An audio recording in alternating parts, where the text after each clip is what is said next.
जय गुरु जी, शुक्राना गुरु जी, अनंतम शुक्राना गुरु जी। सारी संगत को भी मेरा सुमन आंटी का प्यार भरा जय गुरु जी। संगत जी, आज हम जो पाठ करने जा रहे हैं वो है वायव्य संहिता और आज डे है 38 भाग 2। तो शुरू करते हैं हम, और आप दर्शन कर लीजिए शिव पुराण के, और गुरुजी ब्लेसिंग कल्याण गीता चैनल को सब्सक्राइब अवश्य कर लीजिए। आपने कर लिया है तो आपका बहुत बहुत धन्यवाद है।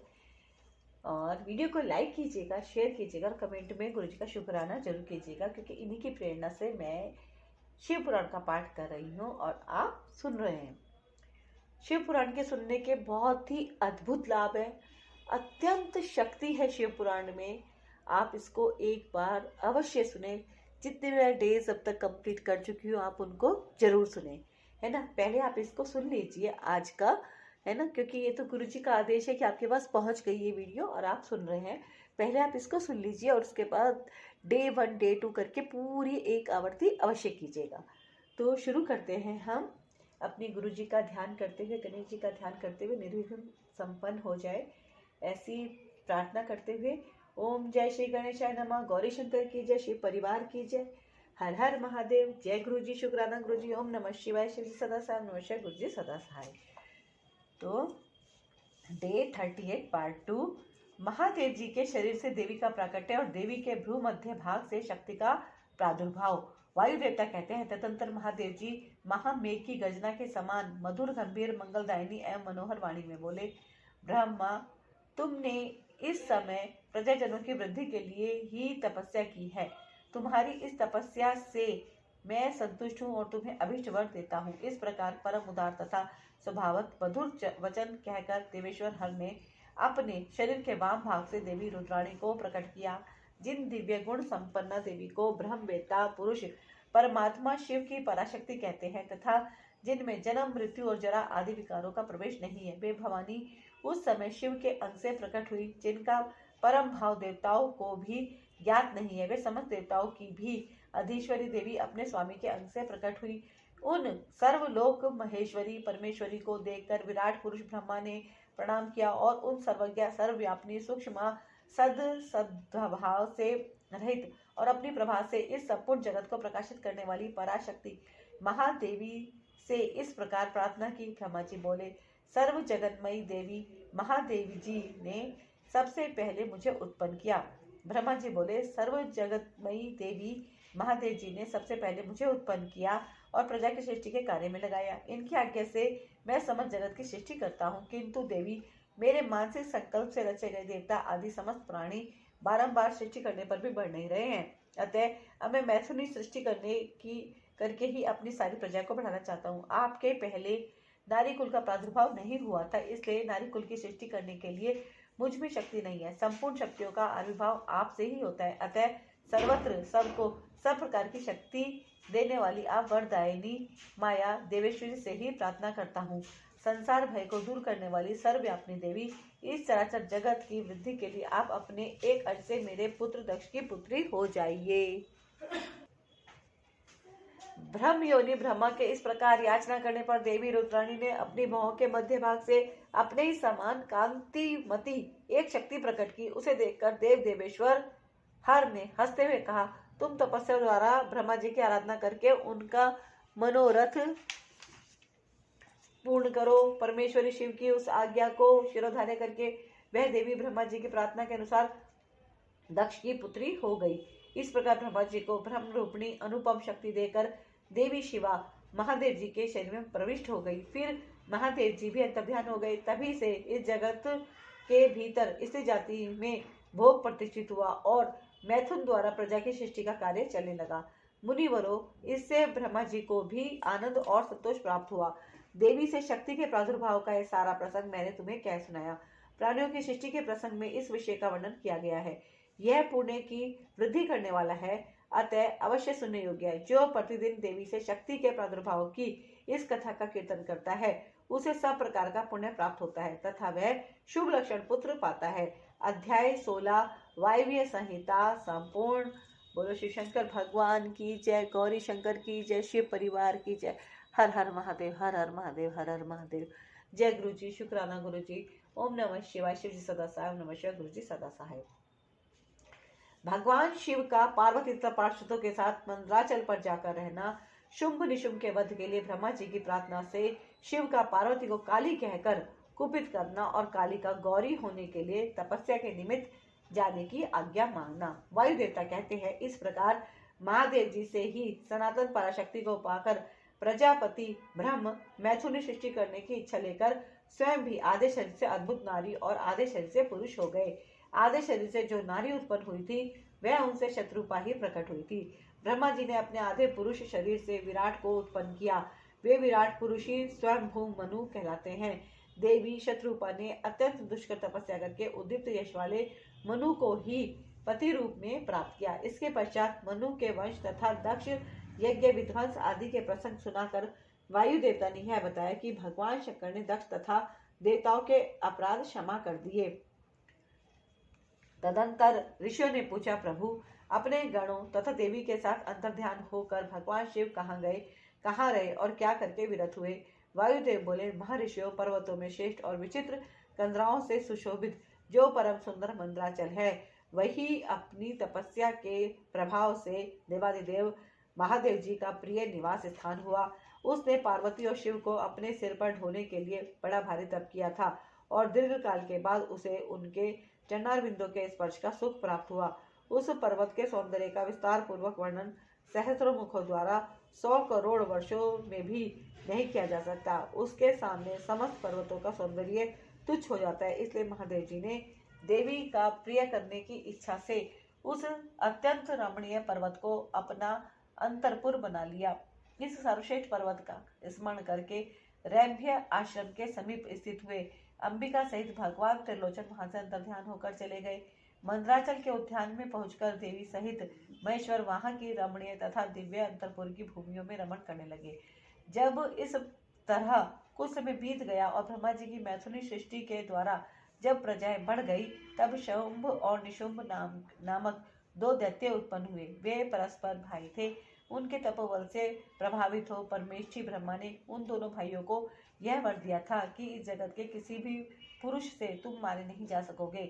उन दोनों ने ब्रह्मा जी से यह प्रार्थना की थी कि पार्वती देवी के अंश से उत्पन्न जो अयोनिजा कन्या उत्पन्न हो, जिसे पुरुष का स्पर्श तथा रति नहीं प्राप्त हुई हो तथा जो अलंघ्य पराक्रम से संपन्न हो, उसके प्रति काम भाव से पीड़ित होने पर हम युद्ध में उसी के हाथों मारे जाएं। उनकी इस प्रार्थना पर ब्रह्मा जी ने तथास्तु कहकर स्वीकृति दे दी। तभी से युद्ध में इंद्र आदि देवताओं को जीतकर उन दोनों ने जगत को अनीति पूर्वक वेदों के स्वाध्याय और वष्टकार यज्ञ आदि से रहित कर दिया। तब ब्रह्मा ने उन दोनों के वध के लिए देवेश्वर शिव से प्रार्थना की, प्रभु आप एकांत में देवी की निंदा करके भी जैसे तैसे उन्हें क्रोध दिलाइए और उनके रूप रंग की निंदा से उत्पन्न हुई काम भाव से रहित कुमारी स्वरूपा शक्ति को निशुंभ और शुंभ के वध के लिए देवताओं को अर्पित कीजिए। ब्रह्मा जी के इस तरह प्रार्थना करने पर भगवान नीलोहित रुद्र एकांत में पार्वती की निंदा सी करते हुए मुस्कुराकर बोले, तुम तो काली हो। तब सुंदर वर्ण वाली देवी पार्वती अपने श्याम वर्ण के कारण आक्षेप सुनकर कुपित उठी और पति देव से मुस्कुराकर समाधान रहित वाणी द्वारा बोली।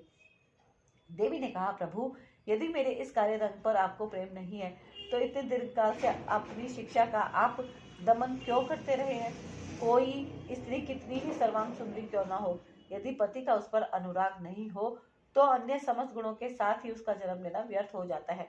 स्त्रियों की यह सृष्टि ही पति के भोग का प्रधान अंग है। यदि वह उससे वंचित हो गई तो उसका और कहाँ उपयोग हो सकता है। इसलिए आपने एकांत में जिसकी निंदा की है उस वर्ण को त्याग कर अब मैं दूसरा वर्ण ग्रहण करूंगी अथवा स्वयं ही मिट जाऊंगी। ऐसा कहकर देवी पार्वती शैया से उठकर खड़ी हो गई और तपस्या के लिए दृढ़ निश्चय करके गदगद कंठ से जाने की आज्ञा मांगने लगी। इस प्रकार प्रेम भंग होने से भयभीत हो भूतनाथ भगवान शिव स्वयं भवानी को प्रणाम करते हुए ही बोले।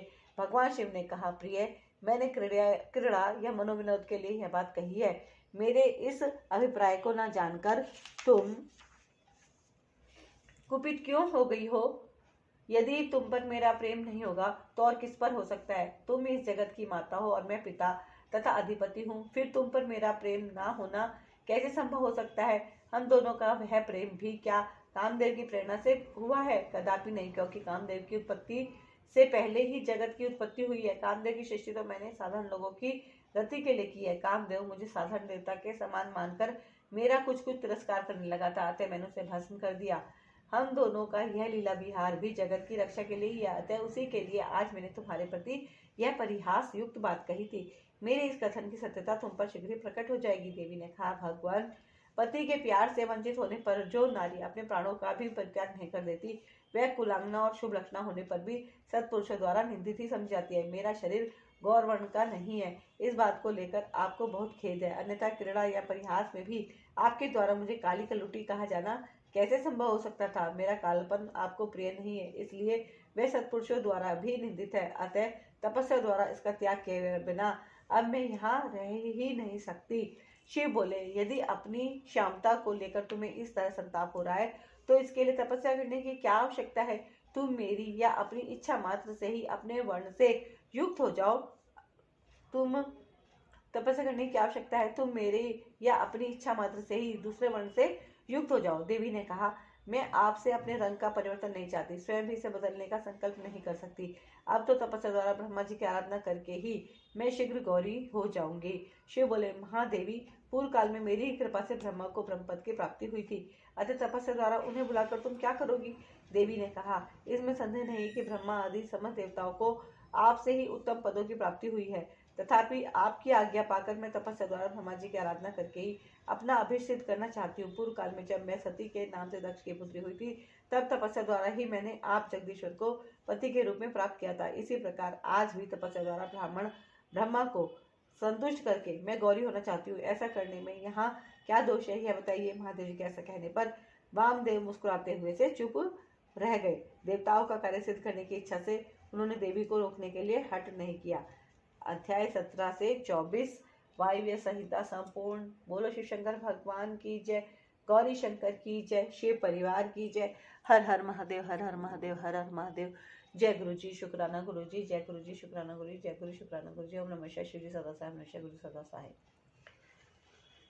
पार्वती की तपस्या। एक व्याघ्र पर उनकी कृपा, ब्रह्मा जी का उनके पास आना, देवी के साथ उनका वार्तालाप, देवी के द्वारा काली त्वचा का त्याग और उससे कृष्ण वर्णा कुमारी कन्या के रूप में उत्पन्न हुई कौशिकी के द्वारा शुंभ निशुंभ का वध। वायुदेव कहते हैं, महर्षियों, तदंतर पतिव्रता माता पार्वती पति की परिक्रमा करके उनके वियोग से होने वाले दुख को किसी तरह रोक कर हिमालय पर्वत पर चली गई। उन्होंने पहले सखियों के साथ जिस स्थान पर तप किया था, उस स्थान से उनका प्रेम हो गया था, अतः फिर उसी को उन्होंने तपस्या के लिए चुना। तदंतर माता पिता के घर जा उनका दर्शन और प्रणाम करके उन्हें सब समाचार बताकर उनकी आज्ञा ले उन्होंने सारे आभूषण उतार दिए और फिर तपोवन में जा स्नान के पश्चात तपस्वी का परम पावन वेश धारण करके अत्यंत तीव्र एवं परम दुष्कर तपस्या करने का संकल्प किया।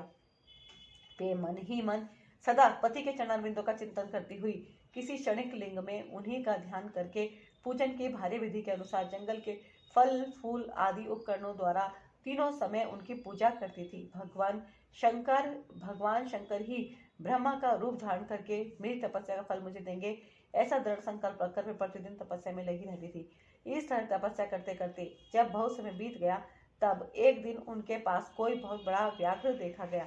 वह दुष्ट भाव से वहां आया था। पार्वती जी के निकट आते ही उस दुरात्मा का शरीर जड़वत हो गया। वह उनके समीप चित्र लिखित सा दिखाई देने लगा।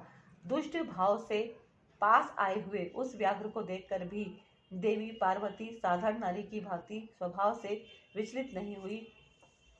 उस व्याघ्र के सारे अंग अकड़ गए थे। वह भूख से अत्यंत पीड़ित हो रहा था और यह सोचकर कि यही मेरा भोजन है, निरंतर देवी की ओर देख रहा था।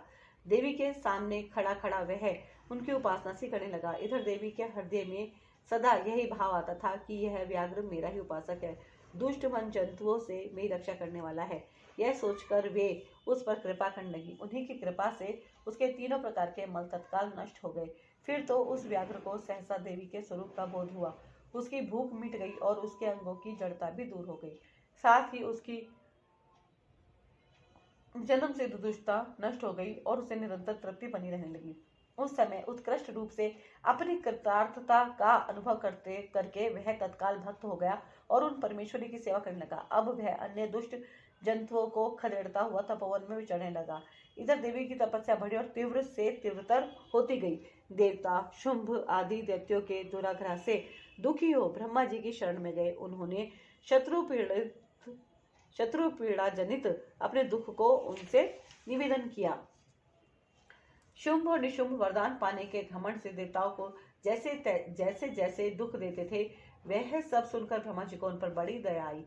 उन्होंने दैत्यवध के लिए भगवान शंकर के साथ हुई बातचीत का स्मरण करके देवताओं के साथ देवी के तपोवन को प्रस्थान किया। वहां सुरक्षित ब्रह्मा ने उत्तम तप में परिनिष्ठित परमेश्वरी पार्वती को देखा। वे संपूर्ण जगत की प्रतिष्ठा सी जान पड़ती थी।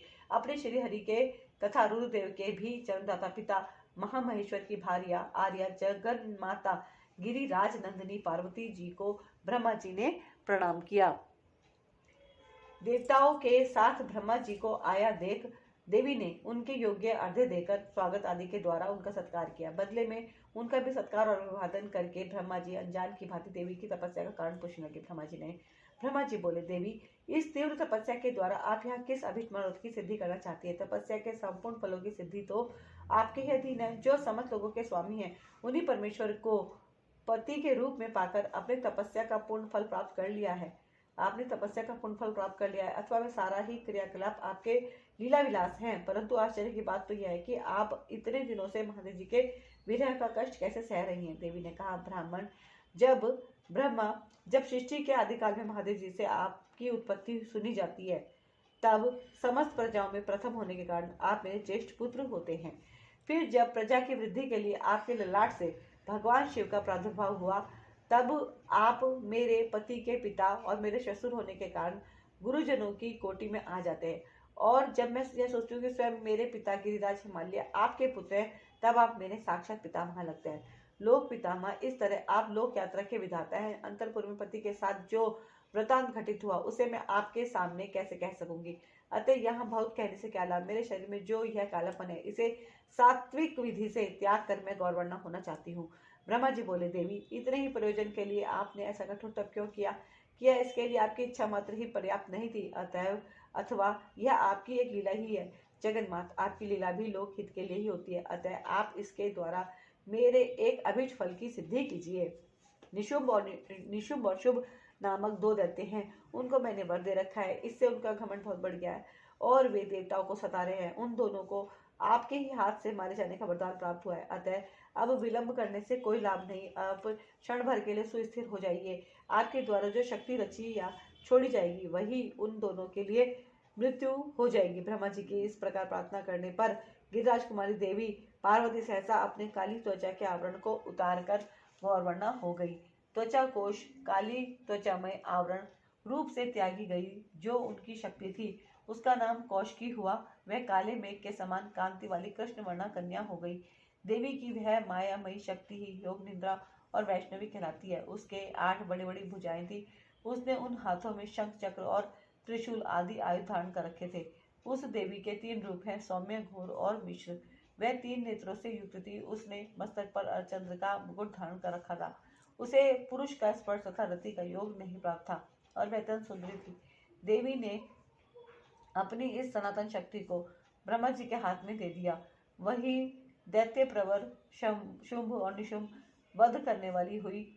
उस समय प्रसन्न हुई ब्रह्मा जी ने उस पराशक्ति को सवारी के लिए एक प्रबल सिंह प्रदान किया, जो उनके साथ ही आया था।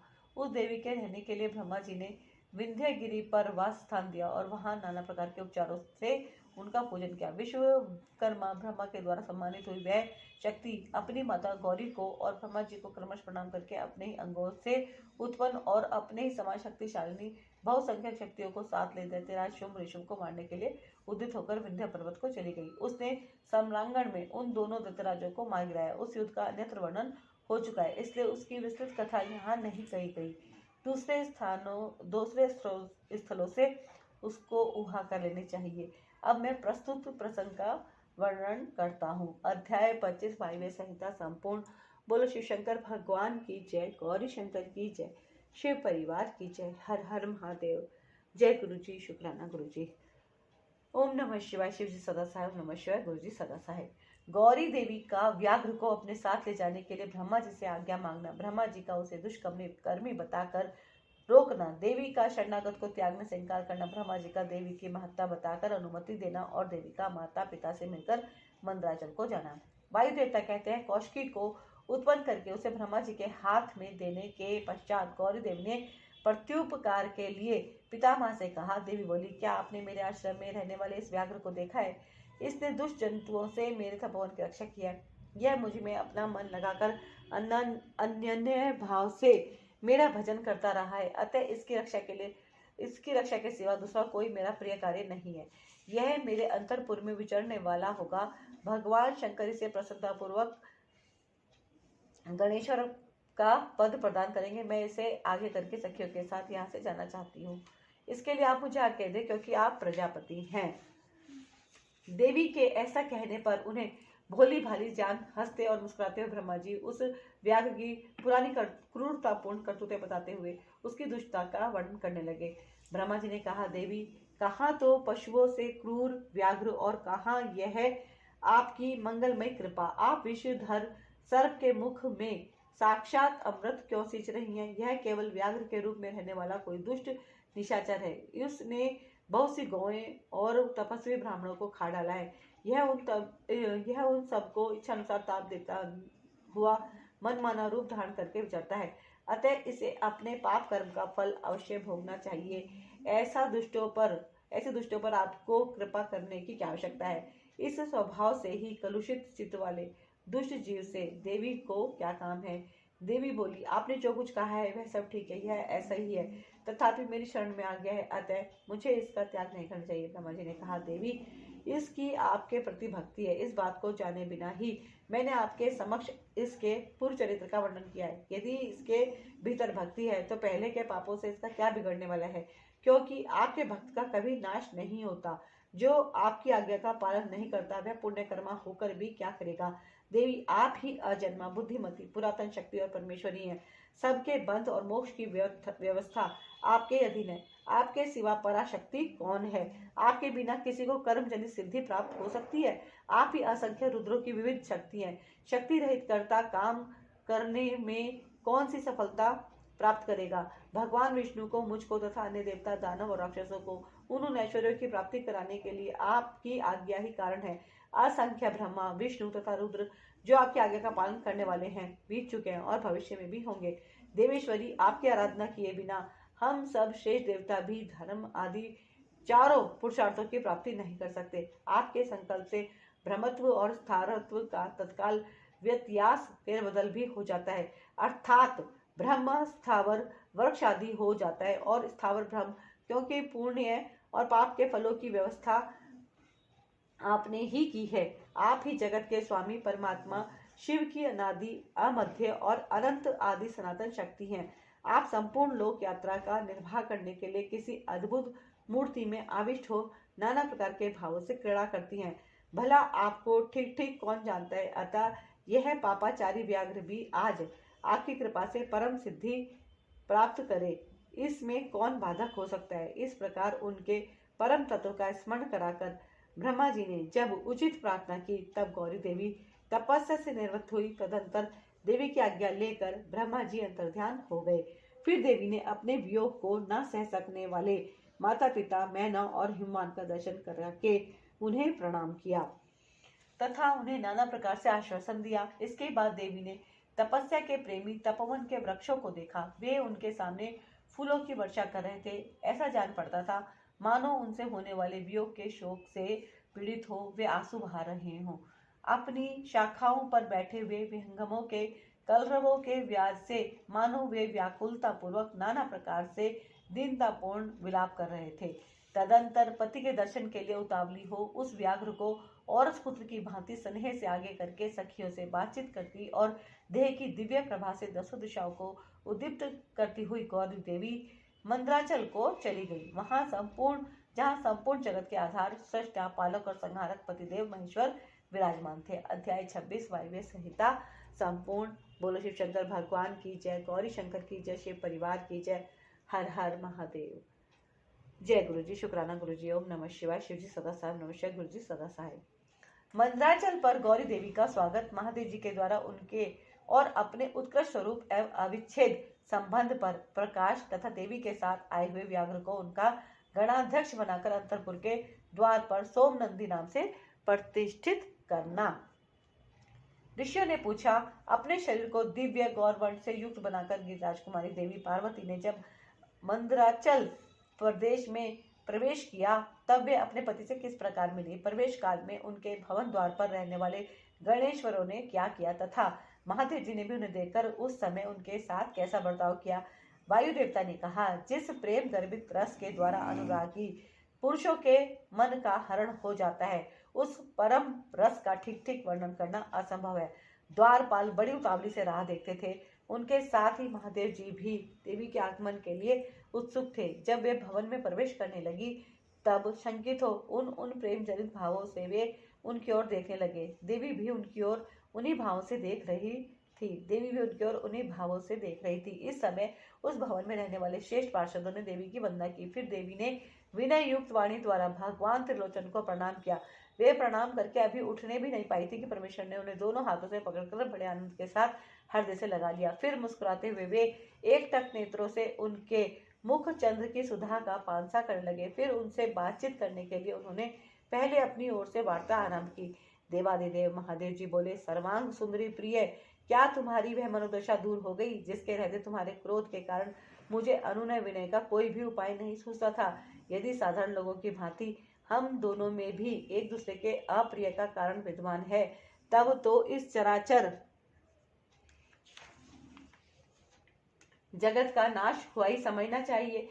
मैं अग्नि के मस्तक पर स्थित हूँ और तुम सोम के। हम दोनों से ही यह अग्नि सोमात्मक जगत प्रतिष्ठित है। जगत के हित के लिए स्वेच्छा से शरीर धारण करके विचरने वाले हम दोनों के वियोग में यह जगत निराधार हो जाएगा। इसमें शास्त्र और युक्ति से निश्चित किया हुआ दूसरा हेतु भी है। यह स्थावर जंगम रूप जगत वाणी और अर्थमय ही है। तुम साक्षात वाणीमय अमृत हो और मैं अर्थमय परम उत्तम अमृत हूँ। ये दोनों अमृत एक दूसरे से विलग कैसे हो सकते हैं? तुम मेरे स्वरूप का बोध कराने वाली विद्या हो और मैं तुम्हारे दिए हुए विश्वासपूर्ण बोध से जानने योग्य परमात्मा हूँ। हम दोनों क्रमश विद्यात्मा और विद्यात्मा हैं। फिर हम में वियोग होना कैसे संभव है? मैं अपने प्रयत्न से जगत की सृष्टि और संहार नहीं करता। एकमात्र आज्ञा से ही सबकी सृष्टि और संहार उपलब्ध होते हैं और वह अत्यंत गौरवपूर्ण आज्ञा तुम ही हो। ऐश्वर्य एकमात्र सार आज्ञा शासन है क्योंकि वही स्वतंत्रता का लक्षण है। आज्ञा से युक्त होने पर मेरा ऐश्वर्य कैसा होगा? हम लोगों का एक दूसरे से विलग होकर रहना कभी संभव नहीं है। देवताओं के कार्य की सिद्धि के उद्देश्य से ही मैंने उस समय उस दिन लीलापूर्वक व्यंग वचन कहा था। तुम्हें भी तो यह बात ज्ञात नहीं थी। फिर तुम कुपित कैसे हो गई? अतः यही कहना पड़ता है कि तुमने मुझ पर भी जो क्रोध किया था वह त्रिलोकी की रक्षा के लिए किया था, क्योंकि तुम में ऐसी कोई बात नहीं है जो जगत के प्राणियों का अनर्थ करने वाली हो। इस प्रकार प्रिय वचन बोलने वाले साक्षात परमेश्वर शिव के प्रति श्रृंगार रस के सारभूत भाव की प्राकृतिक जन्मभूमि देवी पार्वती अपने पति की कही हुई यह मनोहर बात सुनकर इसे सत्य जान मुस्कुराकर रह गई। लज्जावश कोई उत्तर न दे सकी। केवल कौशिकी के यश का वर्णन छोड़कर और कुछ उन्होंने नहीं कहा। देवी ने कौशिकी के विषय में जो कुछ कहा उसका वर्णन करता हूँ। देवी बोली, भगवान, मैंने जिस कौशिकी की सृष्टि की है उसे क्या आपने नहीं देखा है? वैसी कन्या ना तो इस लोक में हुई है और ना होगी। यों कहकर देवी ने उसके विंध्य पर्वत पर निवास करने तथा सम्रांगण में शुंभ और निशुंभ का वध करके उन पर विजय पाने का प्रसंग सुनाकर उसके बल पराक्रम का वर्णन किया। साथ ही यह भी बताया कि वह उपासना करने वाले लोगों को सदा प्रत्यक्ष फल देती है तथा निरंतर लोगों की रक्षा करती रहती है। इस विषय में ब्रह्मा जी को आपको आवश्यक बातें बताएंगे। उस समय इस प्रकार बातचीत करती हुई देवी की आज्ञा से ही एक सखी ने उस व्याघ्र को लाकर उनके सामने खड़ा कर दिया। उसे देखकर देवी कहने लगी, देव, यह व्याघ्र मैं आपके लिए भेंट लाई हूँ। आप इसे देखिए। इसके समान मेरा उपासक दूसरा कोई नहीं है। इसने दुष्ट जंतुओं के समूह से मेरे तपोवन की रक्षा की थी। यह मेरा अत्यंत भक्त है और अपने रक्षणात्मक कार्य से मेरा विश्वास पात्र बन गया है। मेरी प्रसन्नता के लिए यह अपना देश छोड़कर यहाँ आ गया है। महेश्वर, यदि मेरे आने से आपको प्रसन्नता हुई है और यदि आप मुझसे अत्यंत प्रेम करते हैं तो मैं चाहती हूँ कि नंदी की आज्ञा से मेरे अंतरपुर के द्वार पर अन्य रक्षकों के साथ उन्हीं के चिन्ह धारण करके सदा स्थित रहे। वायुदेव कहते हैं, देवी के इस मधुर और अंततोगत्वा प्रेम बढ़ाने वाले शुभ वचन को सुनकर महादेव जी ने कहा, मैं बहुत प्रसन्न हूँ। फिर तो वह व्याघ्र उसी क्षण लचकती हुई स्वर्ण जटित वेद की छड़ी, रत्नों से जटित विचित्र कवच, सर्प की आकृति वाली छुरी तथा रक्षकोचित वेश धारण किए गणाध्यक्ष के पद पर प्रतिष्ठित दिखाई दिया। उसने उमा सहित महादेव और नंदी को आनंदित किया था, इसलिए सोम नंदी नाम से व्याख्यात हुआ। इस प्रकार देवी का प्रिय कार्य करके चंद्रार्थ भूषण महादेव जी ने उन्हें रत्न भूषित दिव्य आभूषणों से भूषित किया। चंद्रभूषण भगवान शिव ने सर्व मनोहारिणी गिरिराज कुमारी गौरी देवी को पलंग पर बिठाकर उस समय सुंदर अलंकारों से स्वयं ही उनका श्रृंगार किया। अध्याय 27 वायव्य संहिता संपूर्ण। बोलो शिव शंकर भगवान की जय, गौरी शंकर की जय, शिव परिवार की जय। हर हर महादेव। जय गुरु जी। शुक्राना गुरु जी। शुक्राना गुरु जी। ओम नमः शिवाय। शिव जी सदा साहेब नमः। गुरु जी सदा साहेब। अग्नि और सोम के स्वरूप का विवेचन तथा जगत की अग्नि शोमात्मकता का प्रतिपादन। ऋषियों ने पूछा, प्रभु, पार्वती देवी का समाधान करते हुए महादेव जी ने यह बात क्यों कही कि संपूर्ण विश्व अग्निशोमात्मक एवं वागर्थात्मक है। ऐश्वर्य का सार एकमात्र आज्ञा ही है और वह आज्ञा तुम हो। अतः इस विषय में हम क्रमश यथार्थ बातें सुनना चाहते हैं। वायुदेव बोले, महर्षियों, रुद्रदेव का जो घोर तेजोमय शरीर है उसे अग्नि कहते हैं और अमृतमय सोम शक्ति का स्वरूप है, क्योंकि शक्ति का शरीर शांति कारक है। जो अमृत है वह प्रतिष्ठा नामक कला है और जो तेज है वह साक्षात विद्या नामक कला है। संपूर्ण सूक्ष्म भूतों में वे ही दोनों रस और तेज हैं। तेज की वृत्ति दो प्रकार की है, एक सूर्य रूपा है और दूसरी अग्नि रूपा। इसी तरह रस वृत्ति भी दो प्रकार की है, एक सोम रूपणी और दूसरी जल रूपणी। तेज विद्युत आदि के रूप में उपलब्ध होता है तथा रस मधुर आदि के रूप में। तेज और रस के भेदों ने ही इस तरह से जगत को धारण कर रखा है। अग्नि से अमृत की उत्पत्ति होती है और अमृत स्वरूप घी से अग्नि की वृद्धि होती है। अतएव अग्नि और सोम को दी हुई आहुति जगत के लिए हितकारक होती है। शस्य संपत्ति हवश्य का उत्पादन करती है, वर्षा शस्य को बढ़ाती है। इस प्रकार वर्षा से ही हवश्य का प्रादुर्भाव होता है, जिससे यह अग्निशोमात्मक जगत टिका हुआ है। अग्नि वहां तक ऊपर को प्रज्वलित होता है जहां तक सोम संबंधी परम अमृत विद्यमान है, और जहां तक अग्नि का स्थान है वहां तक सोम संबंधी अमृत नीचे को झरता है। इसलिए कालाग्नि नीचे है और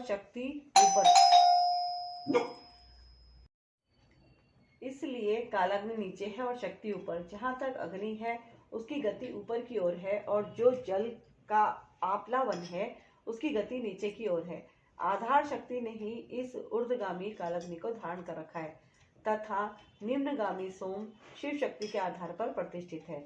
शिव ऊपर है और शक्ति नीचे तथा शक्ति ऊपर है और शिव नीचे। इस प्रकार शिव और शक्ति ने यहाँ सब कुछ व्याप्त कर रखा है। बारंबार अग्नि द्वारा जलाया हुआ जगत भस्मसात हो जाता है। यह अग्नि का वीर्य है।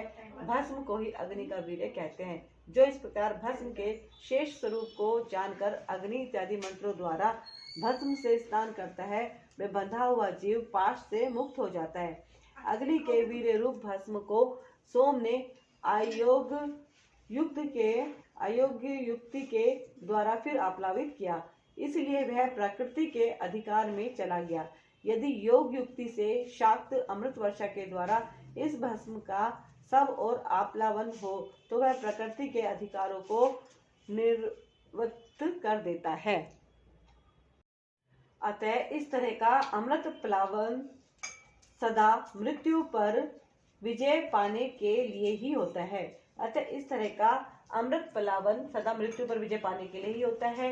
शिवाग्नि के साथ शक्ति संबंधी अमृत का स्पर्श होने पर जिसने अमृत का आप्लावन प्राप्त कर लिया उसकी मृत्यु कैसे हो सकती है? जो अग्नि के इस गुह स्वरूप को तथा पूर्वोक्त अमृत प्लावन को ठीक ठीक जानता है वह अग्नि शोमात्मक जगत को त्याग कर फिर यहाँ जन्म नहीं लेता। जो शिवाग्नि से शरीर को दग्ध करके शक्ति स्वरूप सोमामृत से योग मार्ग के द्वारा इसे आप्लावित करता है वह अमृत स्वरूप हो जाता है।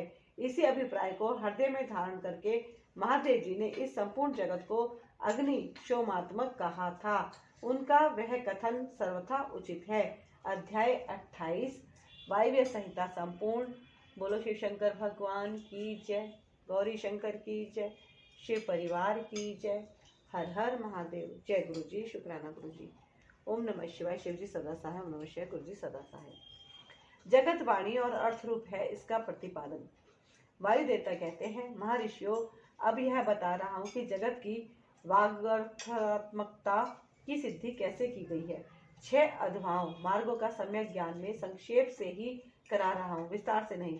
कोई भी ऐसा अर्थ नहीं है जो बिना शब्द का हो, और कोई भी ऐसा शब्द नहीं है जो बिना अर्थ का हो। अतः समय अनुसार सभी शब्द संपूर्ण अर्थों के बोधक होते हैं। प्रकृति का यह परिणाम शब्द भावना और अर्थ भावना के भेद से 2 प्रकार का है।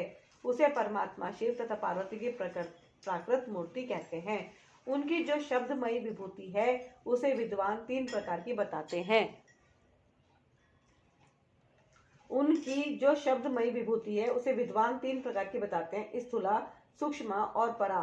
स्थूला वह है जो कानों को प्रत्यक्ष सुनाई देती है, जो केवल चिंतन में आती है वह सूक्ष्म कही गई है, और जो चिंतन की भी सीमा से परे है उसे परा कहा गया है। वह शक्ति स्वरूपा है, वही शिव तत्व के आश्रित रहने वाली पराशक्ति कही गई है। ज्ञान शक्ति के संयोग से वही इच्छा की उपोद्बलिका उसे दृढ़ करने वाली होती है। वह संपूर्ण शक्तियों की समष्टि रूपा है, वही शक्ति तत्व के नाम से व्याख्यात हो समस्त कार्य समूह की मूल प्रकृति मानी गई है। उसी को कुंडलिनी कहा गया है। वही विशुद्धात्व परा माया है। वह स्वरूपतः विभाग रहित होती हुई भी 6 अध्वाओं के रूप में विस्तार को प्राप्त होती है। अतः 6 अध्वाओं में से 3 तो शब्द रूप है और 3 अर्थ रूप बताए गए हैं। सभी पुरुषों को आत्मशुद्धि के अनुरूप संपूर्ण तत्वों के विभाग से लय और भोग के अधिकार प्राप्त होते हैं। वे संपूर्ण तत्व कलाओं द्वारा यथा योग्य प्राप्त हैं। परा प्रकृति के जो आदि में 5 प्रकार के परिणाम होते हैं वे ही निर्वृत्ति आदि कलाएं हैं। मंत्राध्वा, पदाध्वा और वर्णाध्वा ये 3 अध्वा शब्द से संबंध रखते हैं, तथा भुवनाध्वा, तत्वाध्वा और कलाध्वा ये 3 अर्थ से संबंध रखने वाले हैं। इन सब में भी परस्पर व्यापय व्यापक भाव बताया जाता है। संपूर्ण मंत्र पदों से व्याप्त है क्योंकि वे वाक्य रूप हैं। संपूर्ण पद भी वर्णों से व्याप्त हैं क्योंकि विद्वान पुरुष वर्णों के समूह को ही पद कहते हैं। वे वर्ण भी भुवनों से व्याप्त है क्योंकि उन्हीं में उनकी उपलब्धि होती है। भुवन भी तत्वों के समूह द्वारा बाहर भीतर से व्याप्त हैं क्योंकि उनकी उत्पत्ति ही तत्वों से हुई है। उन कारणभूत तत्वों से ही उनका आरंभ हुआ है। अनेक भुवन उनके अंदर से ही प्रकट हुए हैं। उनमें से कुछ तो पुराणों में प्रसिद्ध है। अन्य भुवनों का ज्ञान शिव संबंधी आगम से प्राप्त करना चाहिए। कुछ तत्व सांख्य और योग शास्त्रों में भी प्रसिद्ध हैं। शिव शास्त्रों में प्रसिद्ध तथा दूसरे भी जो तत्व हैं वे सब के सब कलाओं द्वारा यथायोग्य व्याप्त है।